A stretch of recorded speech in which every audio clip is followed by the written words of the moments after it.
এবার দেবকে খেয়ে দিলেন শাকিব খান। ওপার বাংলার সুপারস্টার নায়ক দেবকে মাত্র 7 দিনেই খেয়ে দিলেন শাকিব খান। বিস্তারিত জানতে একটি লাইক দিয়ে সম্পূর্ণ ভিডিওটি দেখতে থাকুন। আপনাদের সাথে রয়েছি আমি ওয়াসিম।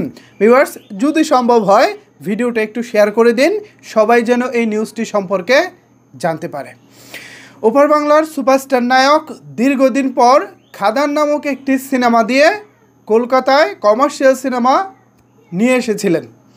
এই সিনেমার লাইফ টাইম কালেকশন ছিল 24 কোটি টাকা কলকাতায়, মানে প্রায় 3 মাসেরও বেশি সময় পরে লাইফ টাইম কালেকশন এসেছে 24 কোটি টাকা। অন্যদিকে আমাদের বাংলাদেশের মেগাস্টার শাকিব খান, তিনি এবার ঈদে নিয়ে এসেছেন বরবাদ নামক একটি সিনেমা, যে সিনেমা প্রথম 7 দিনে ব্যবসা করেছে 27 কোটি 43 লক্ষ টাকা। বুঝতে পারতেছেন ব্যাপারটা? কোথায় দেব আর কোথায় শাকিব খান?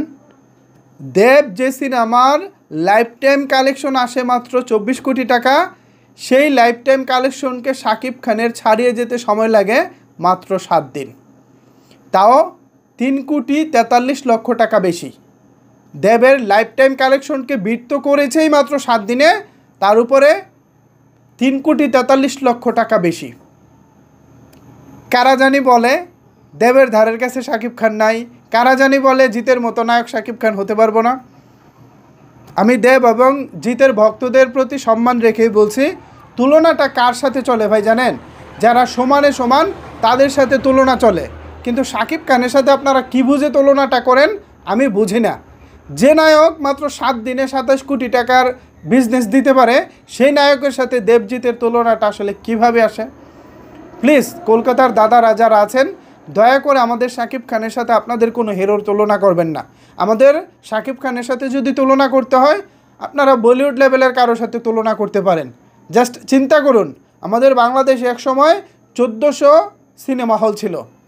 1400 দরকার নাই, 500 যদি এখন হল থাকতো, 500 সিনেমা হলও যদি এখন থাকতো, জাস্ট বরবাদের ব্যবসাটা এক সপ্তাহে মানে কি হতে পারতো আপনারা জাস্ট চিন্তা করুন।